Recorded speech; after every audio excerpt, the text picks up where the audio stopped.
Thank you, guys. Thank you. I will try to be as hilarious as the endless missing airplane coverage over there on CNN. I just happened to glance at the screen a minute ago where they were apparently talking to the author of Why Planes Crash. Oh, so he's the expert. Oh, so that Isaac Newton guy, he was just some plebeian nobody's ever heard of. He didn't know what the fuck he was talking about. All right. It's good to be back in the D.C. area. I was on the road for 6 weeks, drove out to Los Angeles and back. And if you think I'm the type of person who would go to the Santa Monica Pier and take pictures of the beach and the beautiful 80-degree weather and send those pictures to my friends back in D.C. who I knew were snowbound and freezing their asses off, if you think I'm the kind of dick who would do such a thing, you're absolutely right. Yeah, of course I did that. Yeah, of course I did. I'm a human being. Of course I took like 40 pictures. They each got 20. I have 2 friends. Well, roommates. I have 2 roommates, and we don't really like each other all that much. But I didn't miss out on all of the winter weather. I went up north first. I was in Cleveland. It was minus 7 degrees. I've been driving through the snow in a 2003 Pontiac Grand Am that has about that much clearance on the front end. I think maybe because I have a liberal arts degree, so I'm not good at seeing ahead to the obvious results of my poor decision making, you know?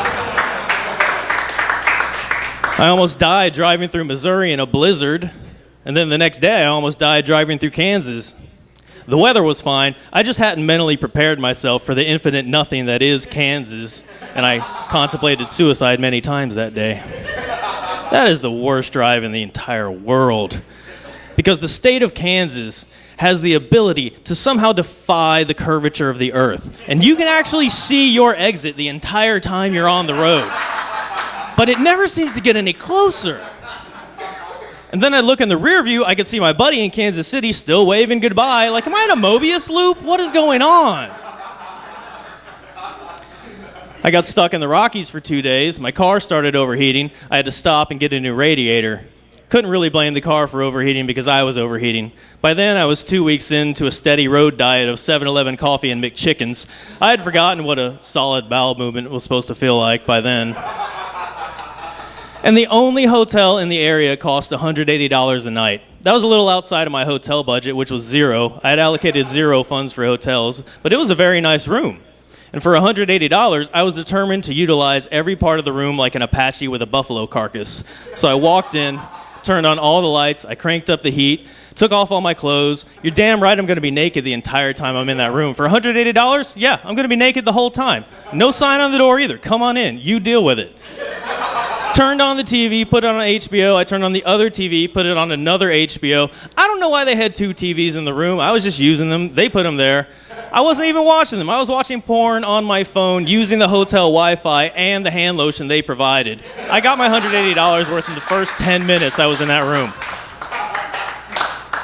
And I was very glad I made a recreational marijuana purchase while I was in Denver because those 2 days flew right by. It cost $67 for an eighth of legal marijuana.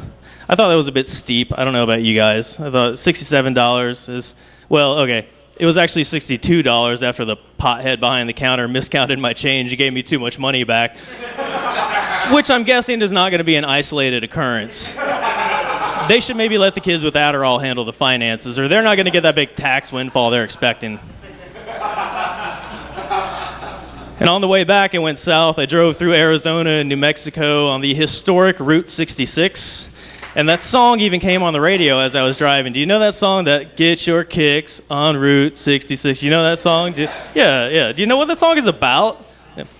Gummy blowjobs and methamphetamines. Those are the kicks they're singing about. It was like, those are the only kicks I saw, so I kept driving. I was trying to write jokes while I was on the road, and they haven't all been winners. I think the low point is when I was in Alabama, and the best I could come up with is that every other town in Alabama sounds like it could be slang for pussy. They have towns like Locapucci and Ogahoochee. I'm probably not saying those right. Beaverton? Beaverton was one. How about you, Opal? Does the Tallapoosa match the Tuscaloosa, if you know what I'm saying? It's like, oh, God.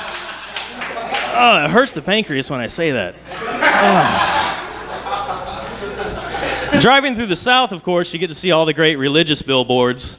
There was one that was very short and to the point. It read, "Jesus is the answer, read the Bible."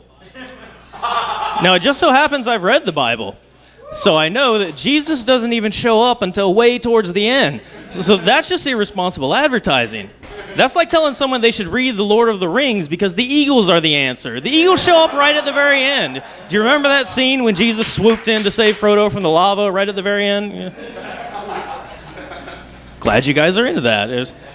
I was in Atlanta for a few days. They weren't really into my more cerebral material in Atlanta. And when I say my more cerebral material, I mean, do you know those parts where I say words into a microphone? They weren't on board with that, no. But the most striking part for me was Chicago. Have any of you been to Chicago? Okay, a few of you? Yeah, I've never been before. So I was unaware of this, but apparently Chicago is very segregated. I was on the north side the entire time I was there, which means that I was surrounded by other white people everywhere I went. Yeah, you got it. And that was very striking to me because this is a major city, you know? It's not like some backwoods bumfuck hick town in the south like, I don't know, Arlington, Virginia, maybe. Yeah. This is Chicago. I've been in D.C. for several years. You guys know what it's like. D.C. is like a bag of Skittles. We have all the colors of the rainbow snuggled up right next to each other, all of us living in houses that are about the size of a bag of Skittles. And also, like Skittles, I like to believe everyone is white on the inside because that makes me feel safe. And then I was on the north side of Chicago for 4 days. I saw 4 black people the whole time, one for each day. So I have to assume Chicago must operate on some form of lottery system where every morning the mayor draws a name out of a hat and then he opens the gateway to the dark kingdom and says, okay, Jonathan, it's Jonathan's turn today. Jonathan, go flutter about the Windy City, do your thing, and make sure you're back before midnight or you'll turn into a pumpkin. I assume that's how Chicago works because that's been my experience. All right. My name is Mark Dolister. Thank you guys very much.